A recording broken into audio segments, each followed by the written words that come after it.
Welcome to the Real Life Buyer podcast. In this podcast, you will hear interviews with business owners, entrepreneurs, thought leaders, authors, and technical specialists in their field. These professionals will hasten your development, accelerate your career, and broaden your business know-how. Now, introducing your host, Dave Barr, interviewing with a purchasing twist.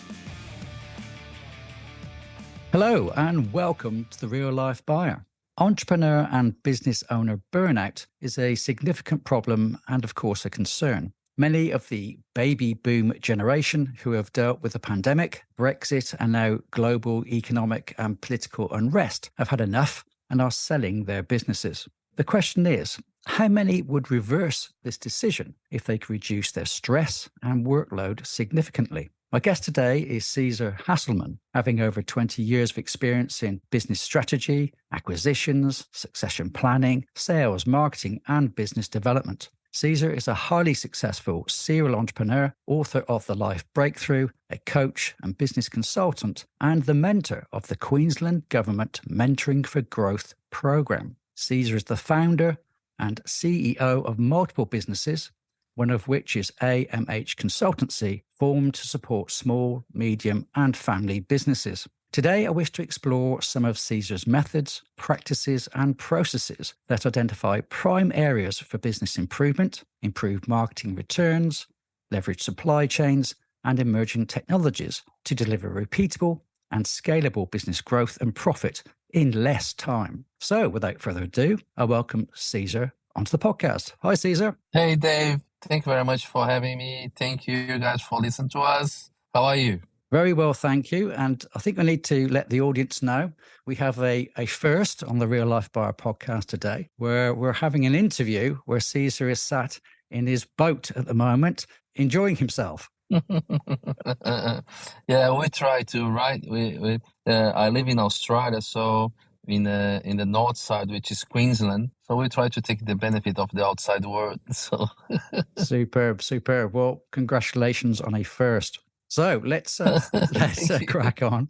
You have quite an incredible backstory of entrepreneurship and business success. Can you enlighten the audience with the highlights of your journey and some of the pivotal points that have influenced your career and personal path? Okay, thank you, Dave. I'll try to resume as much as possible. I start my entrepreneur journey when I was 13 years old, and that was when a sister of my best friend has a party, and the DJ didn't show up. So we got his driver. He took us in my parents' place. We took single gear that we used to have. I used to have a mix. My dad used to have a place at home that he does his kind of parties, and so we have a lot of gears. And then we took it to his house, and we became the DJs, right? And because we 13 and she was 7 or 8, and we believe we were the adults, so we take them for dancing and everything. And funny enough, all the parents that were there got excited at what we're doing. And at the end of the party, we have 6 calls to do for people that was interested to get us on board to do the kids' party. And from there, we took 4 years together until my friend unfortunately died. So he passed away, and then I just turned my back to the business. His mom was the real person that was behind us. She was doing all that admin. She was taking us overseas to buy gears.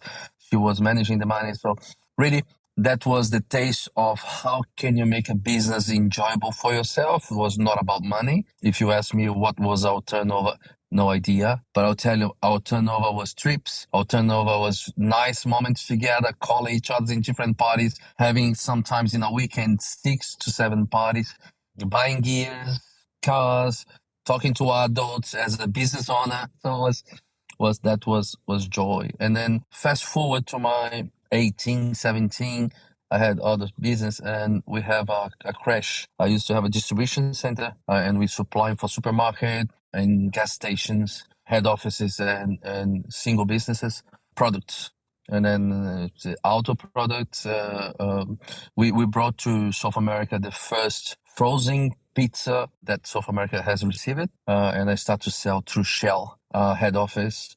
And that was easy for me because I used to dominate sales with the gas stations.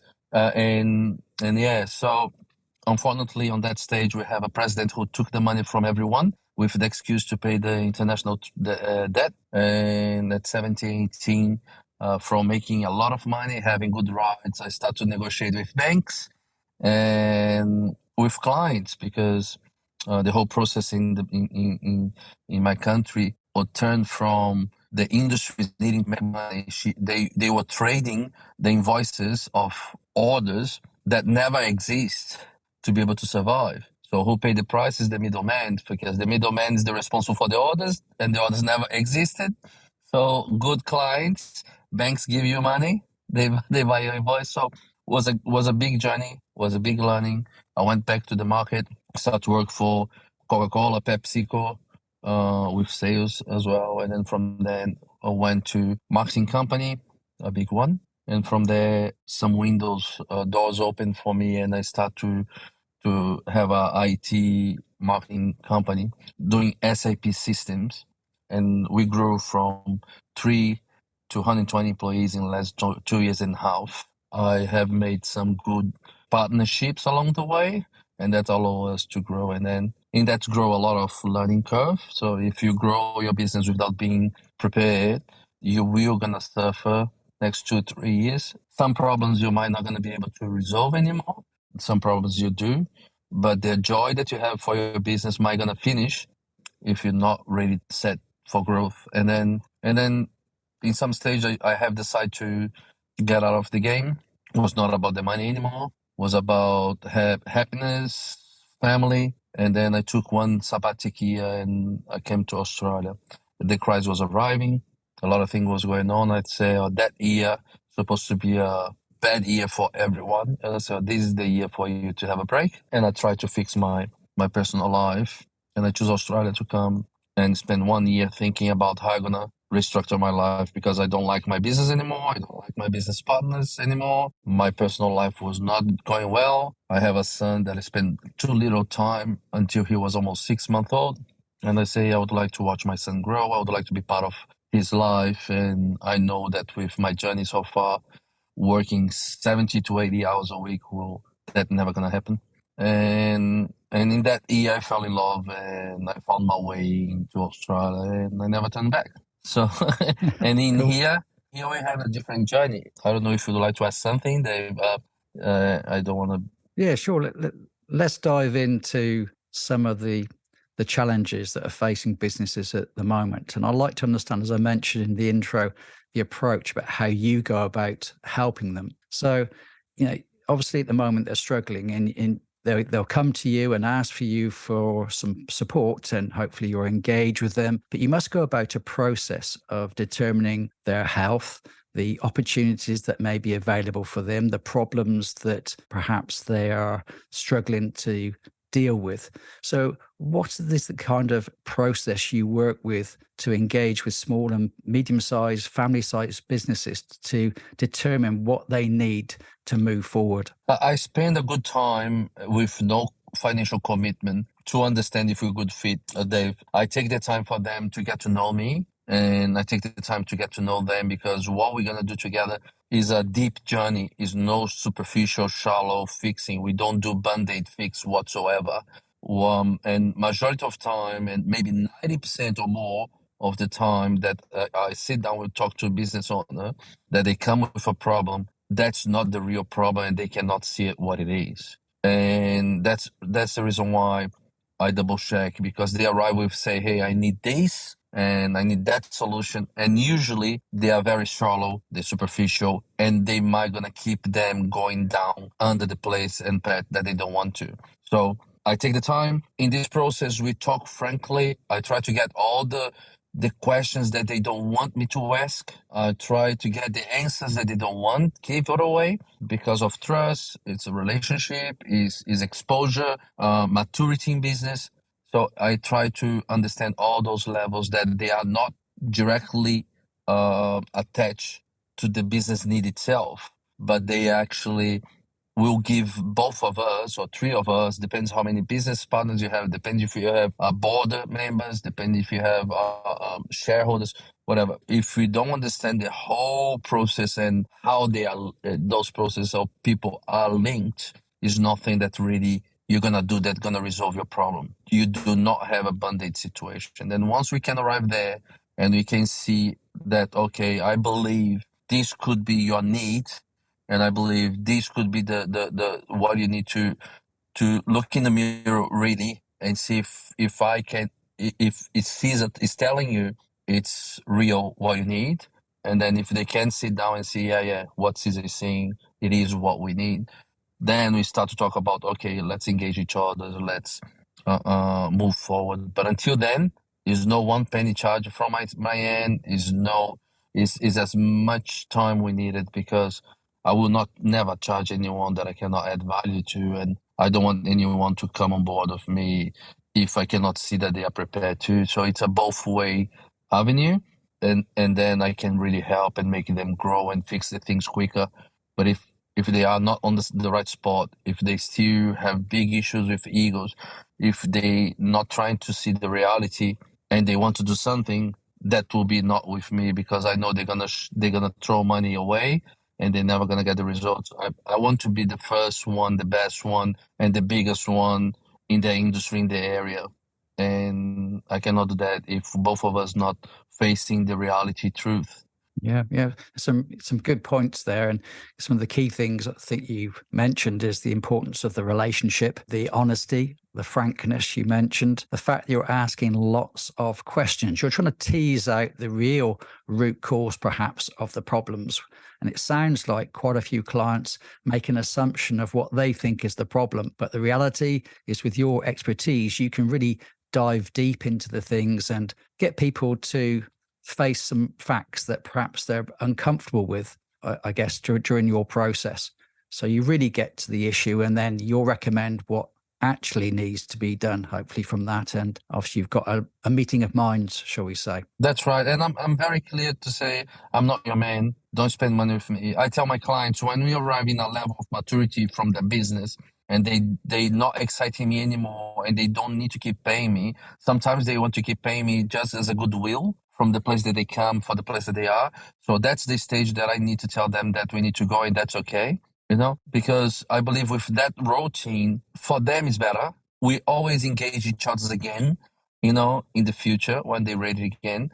But for me, it's good too, because I don't need to pretend that I'm doing something for someone just because they pay me. And between me and you, Dave, being very frankly, people who does that, yeah, they don't love, they don't have the passion in what they do. They charge because they there for the money. I don't charge hourly rate too. When I can engage a client, I put a fixed fee and then I put a pay performance. So I know I'm going to spend more time sometimes. I know that I'm going to need to give more structure, more support. I'm going to spend more time over other things that are going to show up. So best thing for me is a fixed cost. We shook hands. Is a pay performance at the end. We have a goal, and then that goal needs to be achieved 100%. If I achieve 99%, I do not have the right. I don't ask for. Right. So that's it's black and white. It's black and white, because if you say, oh no, I achieved 80%, okay, so you pay me 80% of my pay performance, it's just too much to talk about it. If I'm committed with the number at the end, I need to know what I'm telling you, because I'm charging you to give you my advice as an expert, Yeah. So, and then if you as a client don't wanna follow things or get crazy and do completely different things, that's okay. We both have a choice to leave each other's. Yeah. Make sense? Yeah, makes sense. Yeah, absolutely. Now, you've met quite a few businesses. I expect you're talking the hundreds probably. Do you find there's common themes, common issues that regularly manifest themselves during your discussions, or are they really widespread?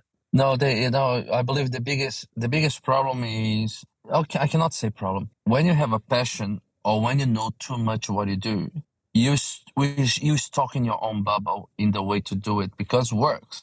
And then sometimes you're not needing someone to help you because your cash flow is bad, because you're not making that as much money. it's just because your life is crap, and then everything is not right, well structured, and everyone needs you, and it's nothing that can happen if you're not poking people to do. So this is a big thing in macro managing. This is a big thing in companies that are growing. This is a big thing for companies that the person who has the company has a very deep knowledge, his reference, and the best one in the game, but they actually miss a bit of life and business skills. That's not their fault, you know. It's a skill for other people that they have the journey with completely different businesses, and they pay the price and they learn from it, and then they just have a different vision because they suffer together. It was not easy to arrive here today, and I believe if you ask majority of people who does what I do with life skill and business skill, they're gonna look back and they're gonna say, hey, yeah, if I could choose, am I choosing to do it again this way? Yeah, it's something to think about it. You know, I'm proud that what's gone, but if I have a choice to choose to do a little bit different, I might, you know. So you just need to understand that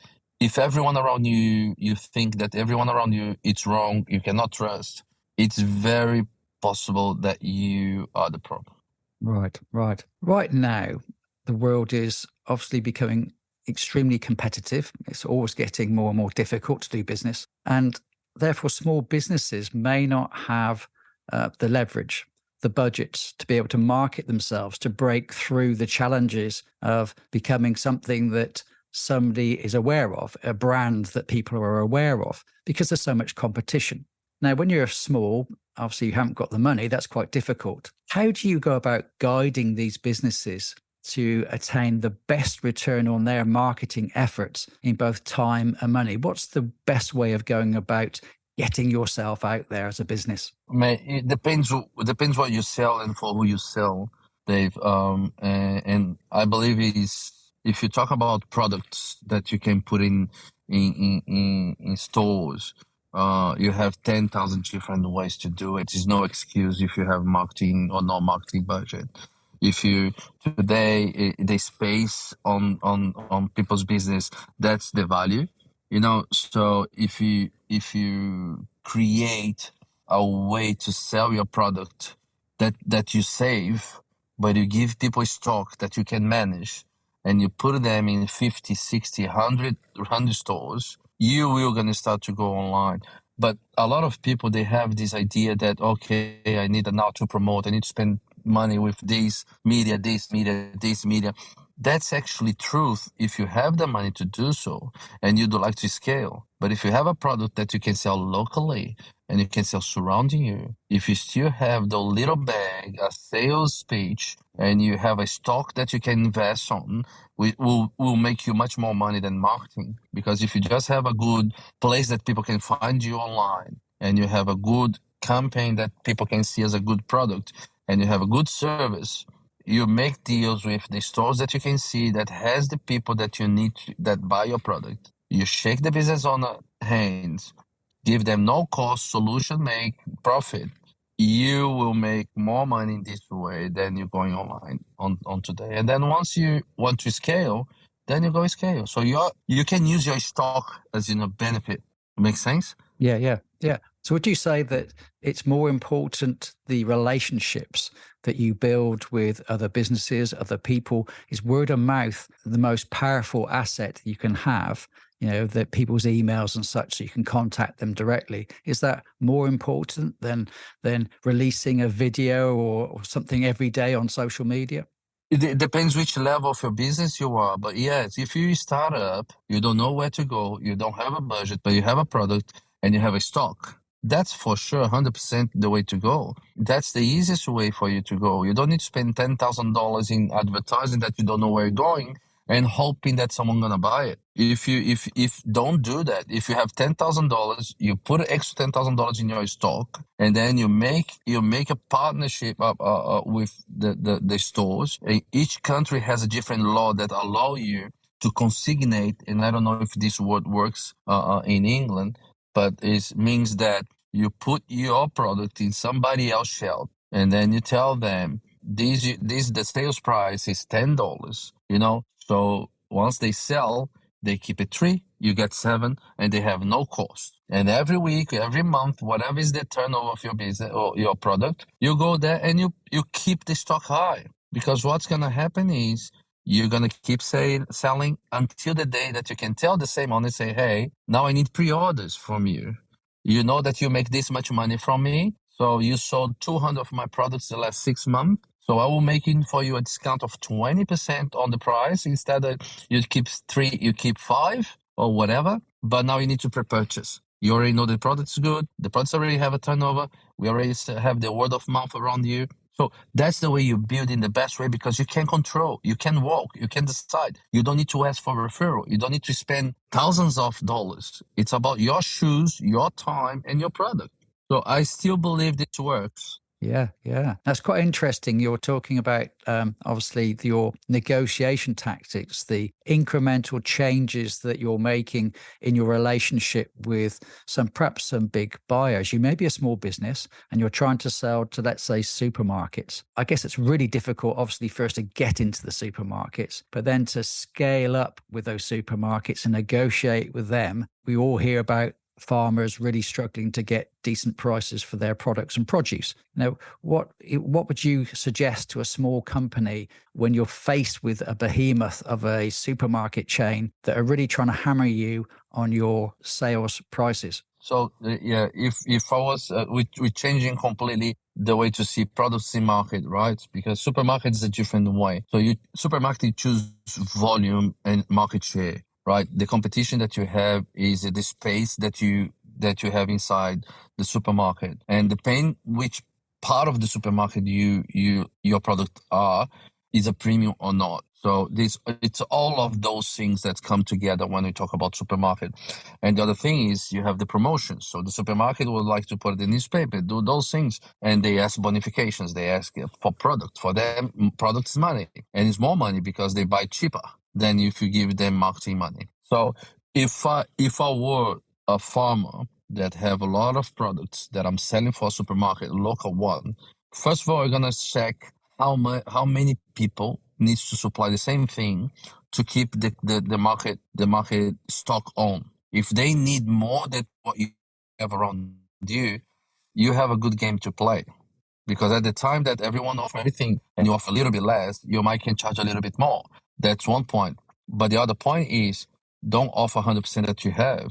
Because if you offer 60% that you have and you put it 40% in local market days, if you put it online or the fresh farm products in your house, and you make that an app or you make that a website, you talk with all the other farmers that's selling for the same supermarket and say, hey guys, not gonna sell 100%. We sell 60%, we put it 40% together, and you create this website here to sell for the fresh food direct to you.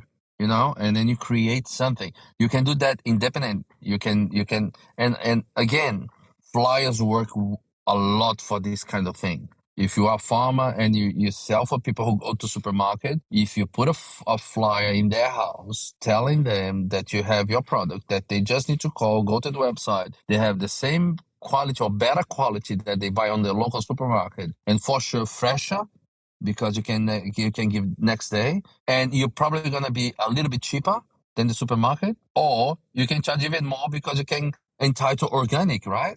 And Yeah. it all depends of your market. You need to understand what you're fighting against, and just don't be happy to keep follow the queue.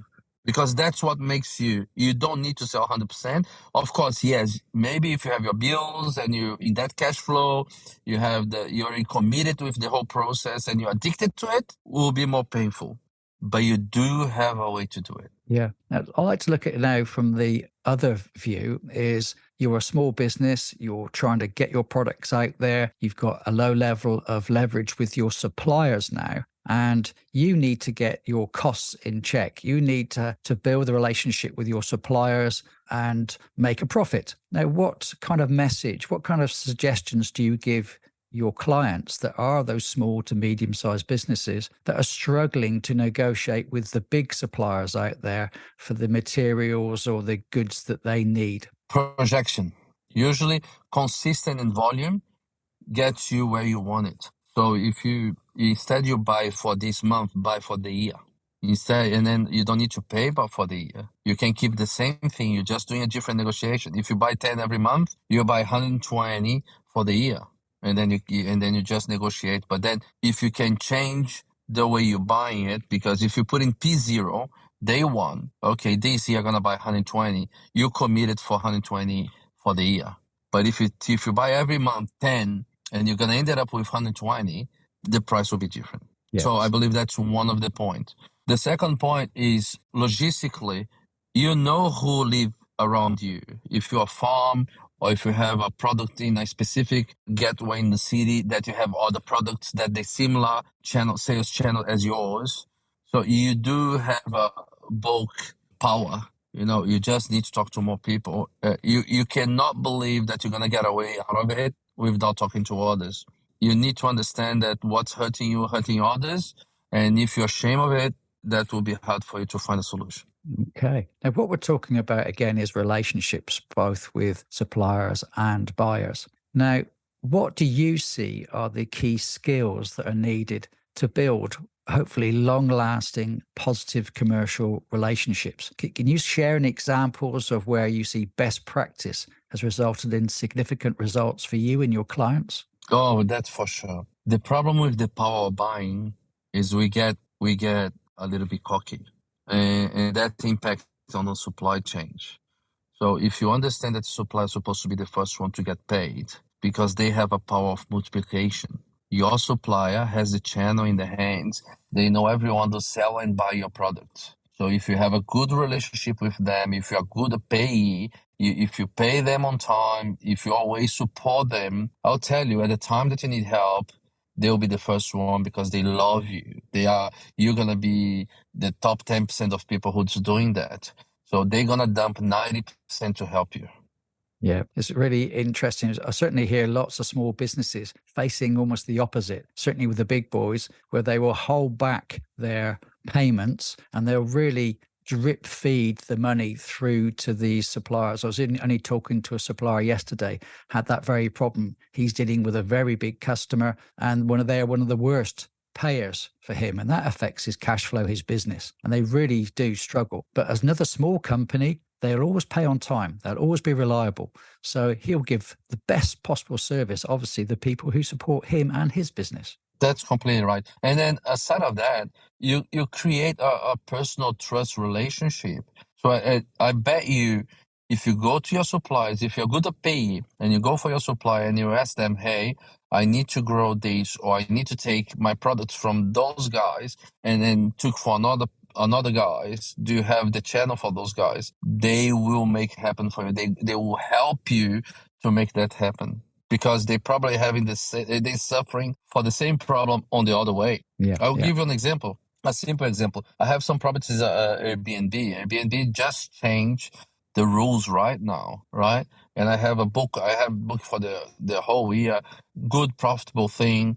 But things that they change it's really against my standards in life. And I just put two properties for sale. I took it away, cancel all the things, and I say, no, I'm not playing this game. So I know that not majority of people do that, but that was me against my personal income. But I don't want to be part of someone that's gonna tell me what to do in my asset as he own it, and I get all the risk. Yeah, no, I understand. Now, you've mentioned a book, or I mentioned earlier a book that you've done, The Life Breakthrough. Now, I'm not sure how long it took you to write the book. It's an incredible challenge, and congratulations on that. Can you tell us a little bit more about the book, who it's for and what it's for? Okay, yeah. It's funny. This book idea born from my annual get together with all my clients, right? So I brought 20 of my best clients together in a end of year celebration. And one thing that was common in our morning workshop with everyone, just to talk about how's life and the benefit of having us on board and those things. And then majority of them came with, they spoke about each other's, and they say, Cesar, we would like you to share what you have done to us with more people. And then one of them is a teacher, say, why don't you write a book? That was 7-8 years ago. And then I wrote a book that I didn't like. It was just about real estate focus. And I say, oh, no, I don't like this book. And I finished and I didn't, I did not with it. I still sit on that. And then 2 years later, I start to write this book, which has different names all the way through until probably 2 years ago. And then I was about to launch, and it's all about you chasing your dream and going hard, but the book was too deep, was 500 something page.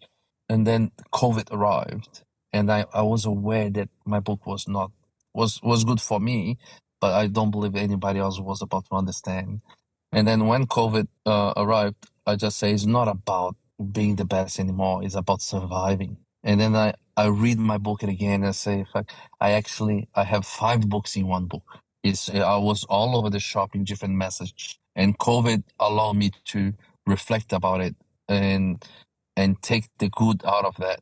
And then what's happened is I took one part of the book and that is the life breakthrough, which is about life cycles, life journey, and it's very connected with everything that's happened in the past. Without talking about anything, it's more about our cycle. So we born, we grow up, we get old, we die.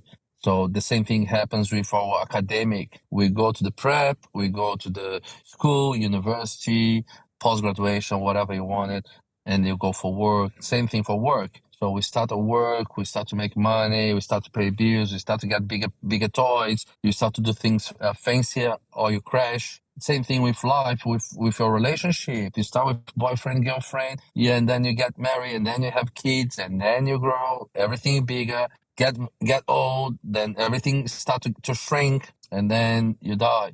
So those are cycles. So that's about the life breakthrough is how you can go in your journey, understanding the cycles without taking these emotions, devil that the news, the people around you, the manipulation game take you through, that doesn't allow you to think clearly, to have the best options and to choose the best thing.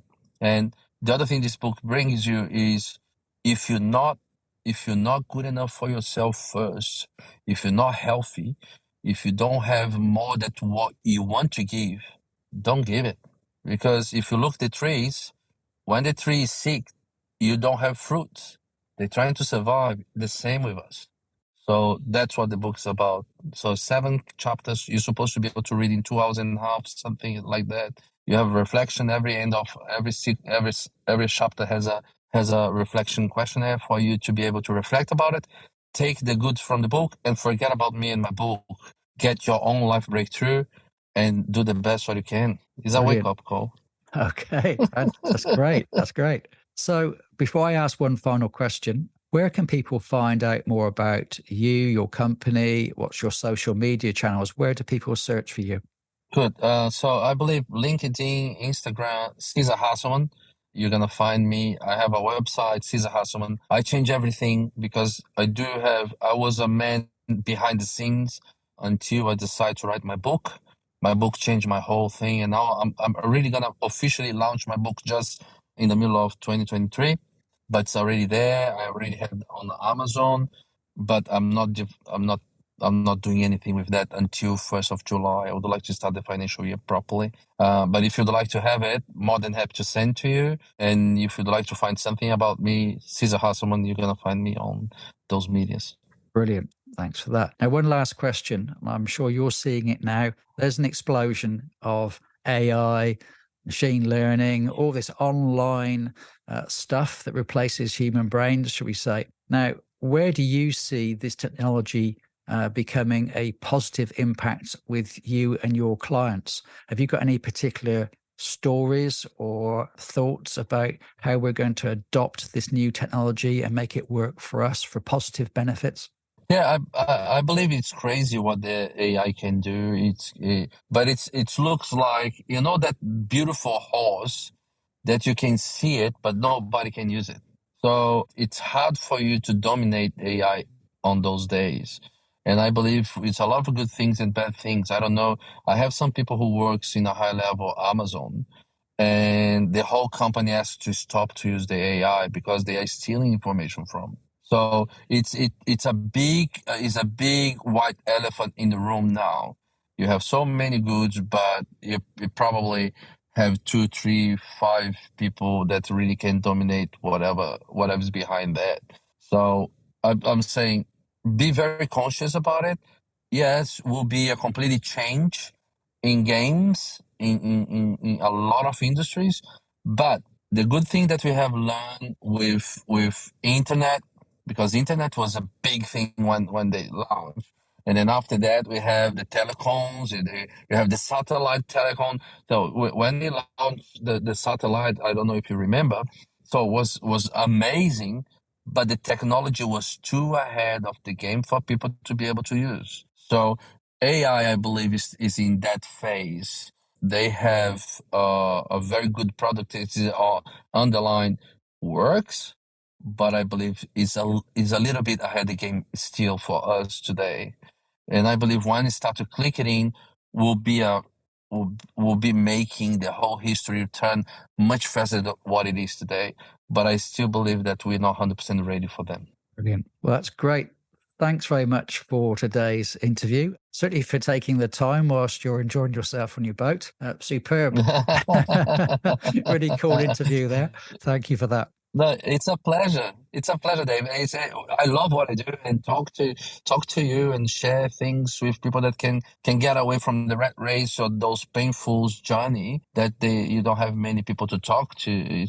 It's a lonely trip, right? So if you're conscious about it and you try to develop people, if you give space for people, if you allow them to commit mistake, you will see you're gonna have many more people able to help you. But nobody's ready. If you believe that everyone's gonna arrive and do everything that you wanted, no, take your time and do your thing. So I'm here for you, David, any day in the week. Brilliant. Thank you very much, mate. Take care. Take care. Thank you. So there's another Real Life Buyer podcast.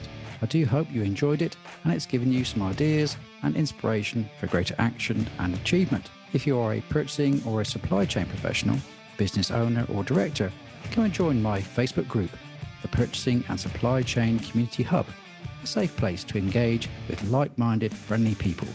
See you soon. Bye.